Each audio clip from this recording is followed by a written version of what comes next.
नमस्कार, मैं हूं संदीप चौधरी। मैं हूं देवभूमि में, हिमाचल प्रदेश में, कांगड़ा के खूबसूरत शहर धर्मशाला में, और मेरे साथ बेहद ही खास मेहमान भारतीय जनता पार्टी के राष्ट्रीय अध्यक्ष और इस देवभूमि को कर्म भूमि मानने वाले जगत प्रकाश नड्डा। नड्डा जी, पूरे देश में गुजरात के चुनाव की बात हो रही है, आप हफ्ते भर से यहां डटे हुए हैं। ये साख की लड़ाई है कि आपकी ये व्यक्तिगत भी बना दिया है आपने? नहीं, ऐसा नहीं है। मैं हर एक चुनाव को इसी तरीके से लड़ता हूं। अब गुजरात का कल ऐलान हुआ है, आप देखिएगा अगले हफ्ते से मैं गुजरात में हूँगा और फिर वैसे ही डटूंगा, अच्छे तरीके से डटूंगा।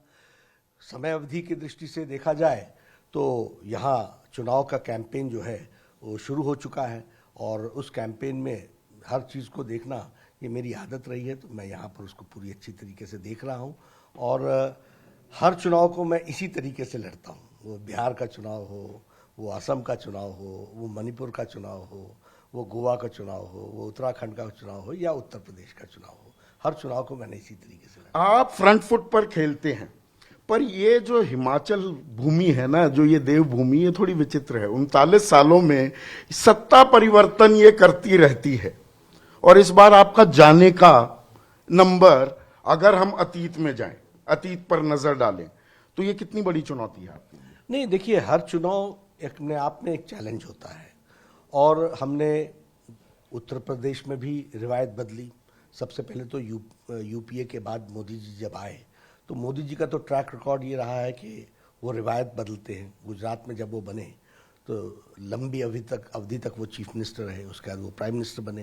प्राइम मिनिस्टर बनने के बाद यूपीए की सरकार जाने के बाद जब एनडीए की सरकार बनी तो पहली बार 282 सीट से जीते थे, एनडीए आई थी। दूसरी बार वो 353 सीटों से आई, वो जीते। फिर उत्तर प्रदेश जीते, फिर उसके बाद असम में सरकार बनाई, असम में दोबारा सरकार बना ली। उत्तराखंड जीते, जहाँ प्रदेश, जब से प्रदेश बना तब से वहाँ रिवायत यही थी कि बदल जाता था। फिर गोवा में हम तीसरी बार आ गए, मणिपुर में हम दूसरी बार आ गए। उसी तर्ज पर यहाँ भी हम पूरी ताकत लगा करके, और हिमाचल की जनता को स्टेबिलिटी चाहिए, विकास चाहिए, डबल इंजन की सरकार चाहिए, और इसलिए यहाँ भी हम ये रिवायत बदलेंगे। हिमाचल में 3 बड़ी नदियां हैं, रावी, ब्यास और सतलुज। ये नदियां, इनका पानी देखिए, यहां भी एक धारा बह रही है, धारा बड़ी तेज होती है। बहुत से लोग ये जानते नहीं हैं आपके बारे में, आप अपने युवा दौर में चैंपियन स्विमर थे। तो इस बार यहां पर एक और धारा जो आई है वो आम आदमी पार्टी। त्रिकोणीय मुकाबला है, इन धाराओं से पार कैसे पाटेंगे? संदीप जी, जिस पार्टी का आपने नाम लिया वो आने से पहले ही छोड़ के चली गई। आई पीछे, गई पहले, क्रीज पर टिकी ही नहीं। आप देख लीजिए किस सीट पर उनका क्या हाल है। वो उत्तर प्रदेश में लड़े 350 सीटों में, 349 सीट्स पर जमानत जब्त हुई। वो लड़े उत्तराखंड में 69 सीट्स पर, 65 पर उनकी जमानत जब्त हुई। गोवा में वो लड़े 39 सीट्स पर, 35 पर उनकी जमानत जब्त हुई। और मणिपुर तो गए ही नहीं। तो यहाँ भी उनका यही हाल होगा, लड़ रहे हैं वो 67 सीट्स पर। आप भी 8 तारीख को मिलेंगे तो मैं आपको बताऊंगा, ये सब पर जमानत जब्त होगी। सब पर जमानत जब्त होगी, पर टक्कर तो आपकी कांग्रेस के साथ है। और कांग्रेस ने 2 साल पहले यहां पर मंडी में उपचुनाव हुआ था लोकसभा का, वो जीत गए थे। और कांग्रेस देखिए 68 लाख की आबादी का छोटा राज्य है ये, और बहुत पढ़ा लिखा है। केरल के बाद सबसे ज्यादा पढ़े लिखे लोग यहां पर हैं, और सरकारी कर्मचारियों की तादाद बहुत है। कांग्रेस अब वो ओल्ड पेंशन स्कीम का मुद्दा उठाकर लेकर आई है। ओल्ड पेंशन स्कीम, क्या उसकी गूंज सुनाई दे रही है आपको? सबसे पहली बात यह है कि संदीप जी, कांग्रेस की विश्वसनीयता ही समाप्त हो गई है। Their credibility has been reduced.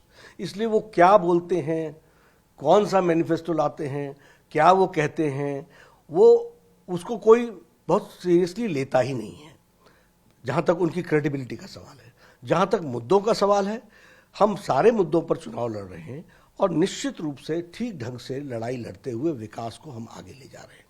तो ये जो सरकारी कर्मचारियों में, सब हमारे साथ आएंगे, ये आपके साथ आएंगे, आपको कोई परेशानी नहीं है इस बात को लेकर? बिल्कुल। और महंगाई, बेरोजगारी, युवाओं में बेरोजगारी क्या एक समस्या है? के जितने अवसर भारतीय जनता पार्टी की सरकारों ने दिए हैं और देगी, वो कोई नहीं दे सकता। जहां तक आपने महंगाई की बात की, आप देख लीजिए इंटरनेशनल फोरम्स पर भारत की कोरोना के मार के बाद और यूक्रेन की लड़ाई के बाद, सप्लाई चेन की प्रॉब्लम्स के बाद जितनी स्टेबिलिटी से प्रधानमंत्री मोदी जी ने इकोनॉमी को आगे ग्रो किया है, वो दुनिया उसकी तारीफ कर रही है। ब्रिटेन जैसे देश को, जिसने हमसे 100 साल से ज्यादा राज किया, उसको पछाड़ करके हम 5वीं दुनिया की सबसे बड़ी इकोनॉमी इस कोरोना के साये में निकलते हुए बन रहे हैं, ये दुनिया देख रही है। इसलिए यहाँ की जनता, आप कह रहे हैं खूब बहुत पढ़ी लिखी है, यहाँ की जनता बहुत जानती है।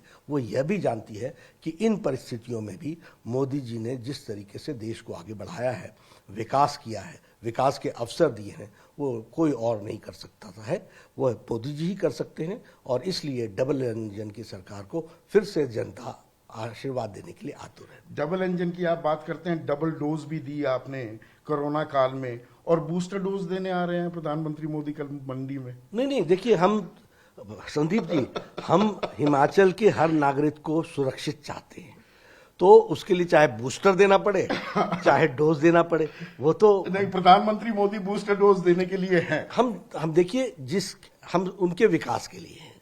और जब हम विकास, प्रधानमंत्री मोदी जी की क्रेडिबिलिटी दुनिया में एस्टैब्लिश्ड है, वो हमारे शीर्ष नेता हैं, उनकी बात यहाँ की जनता सर आंखों पर लेती है, तो हम उनको जरूर लाएंगे और उनका नेतृत्व ही में ही हम चुनाव लड़ते हैं, तो वो हिमाचल की जनता से सीधा संवाद करेंगे। ये किसानों की कर्ज माफी भी एक बड़ा मुद्दा बन रहा है। रेवड़ी पर प्रधानमंत्री ने 16 जुलाई को भी कि ये रेवड़ी कल्चर ये देश के विकास की राह में बाधा है। तो फ्री में बिजली की तो खैर कभी यहाँ पर समस्या नहीं रही, या स्वास्थ्य पर तवज्जो देना, किसानों की कर्ज माफी, क्या ये आपके विचार में रेवड़ी की परिभाषा में आते हैं या ये दरअसल जन कल्याण? पहली चीज तो संदीप जी, ये जो कर्ज माफी की आपने बात की, राजस्थान में कर दिया क्या, छत्तीसगढ़ में कर दिया क्या, क्रेडिबिलिटी यहां जाती है और हिमाचल की जनता इन सब चीजों को अच्छे तरीके से जानती है।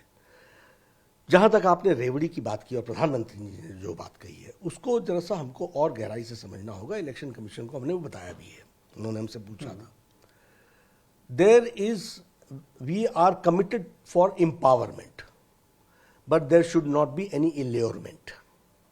इसका बड़ा फाइन डिस्टिंक्शन है, उस डिस्टिंक्शन को पकड़ने की जरूरत है। किसी को आप शिक्षा का अवसर देते हो, ये एम्पावरमेंट हो रहा है।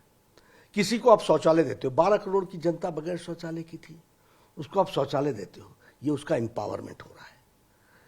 8-9 करोड़ बहनें चूल्हा जलाती थी, लकड़ी काटती थी, कभी जंगल से लाती थी, सुखाती थी, फूंक फूंक करके वो लकड़ी का चूल्हा जलता था, लकड़ी से चूल्हा जलता था, धुआं 200 सिगरेट का धुआं दिन भर में वो अपने फेफड़ों पर लेती थी, आंखें खराब हो जाती थी, उनको गैस का चूल्हा दिया गया। दिस इज एम्पावरमेंट, इसको हम एम्पावरमेंट बोलते हैं। पर 5 किलो अनाज आप दे देते हैं, दिसंबर 31 तक वो बढ़ा देते हैं 45,000 करोड़। मैं आपको बताता हूं कि कोरोना के पहले जब 100 साल पहले ट्रेजेडी आई, तो उस ट्रेजेडी में लोग बीमारी से कम और भूखमरी से ज्यादा मर गए। तो प्रधानमंत्री जी ने स्कीम को स्टार्ट किया, किसी को भूखा नहीं रहने दिया, हर एक को उन्होंने। दिस इज एम्पावरमेंट, और इस एम्पावरमेंट की दृष्टि को लेकर के हम लोग चले हुए हैं। आज इस स्कीम के कारण अति गरीबी की रेखा हैज कम डाउन 1% से नीचे आ गई है, यानी इंडिया आज अति गरीबी की रेखा से निकल चुका है। तो ये इसकी एम्पावरमेंट है, और इसको रेवड़ी नहीं बोलते, इसको ताकत देना बोलते हैं। ताकत देने के लिए राहुल गांधी भी निकले हुए हैं, हिमाचल तो नहीं आ रहे हैं या गुजरात नहीं जा रहे हैं, पर भारत जोड़ो और लोगों से संवाद करते दिख रहे हैं। राहुल गांधी की पद यात्रा को, इस अभियान को आप कैसे देखते हैं? संदीप जी, वो निकले हैं, अच्छी बात है, उनका स्वागत है। वो घूमे, घर से बाहर निकले हैं, जमीन को नापने निकले हैं, अच्छी बात है, जरा जमीन उनको पता चलेगी। लेकिन भारत जोड़ो यात्रा मैं कैसे मान लूं?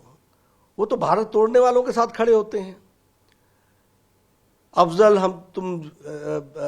अफजल तेरे कातिल जिंदा हैं, हम शर्मिंदा हैं, ये नारे लगाने वालों के साथ। अब कातिल कौन हुआ? सुप्रीम कोर्ट का जज हुआ जिसने अफजल गुरु को फांसी की सजा सुनाई।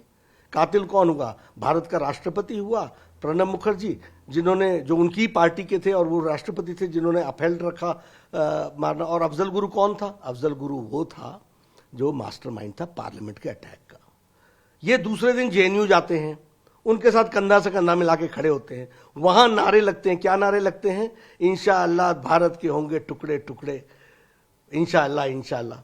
ये टुकड़े टुकड़े गैंग के आप सदस्य बनते हो, वहां आप जीन की पैंट पहन करके आप जाते हो, अच्छे से घूमते हो, लोगों से मिलते हो, बड़ा जेएनयू के कल्चर करते हो। जवाब दे दें राहुल गांधी जी कि भारत जोड़ों पर निकले हो या तोड़ों पर निकले हो, इन लोगों के साथ खड़े होकर के। मैं इनके बारे में बोलना नहीं चाहता, जिसको मैं ये कहूंगा कि इनको देश की जानकारी के बारे में बैंकरप्सी है, अंडरस्टैंडिंग नहीं है। आप इनका पार्लियामेंट में भाषण सुन लीजिए, जो इन्होंने भाषण दिया है, सांस्कृतिक राष्ट्रवाद को इन्होंने किस तरीके से उसके बारे में चर्चा की है।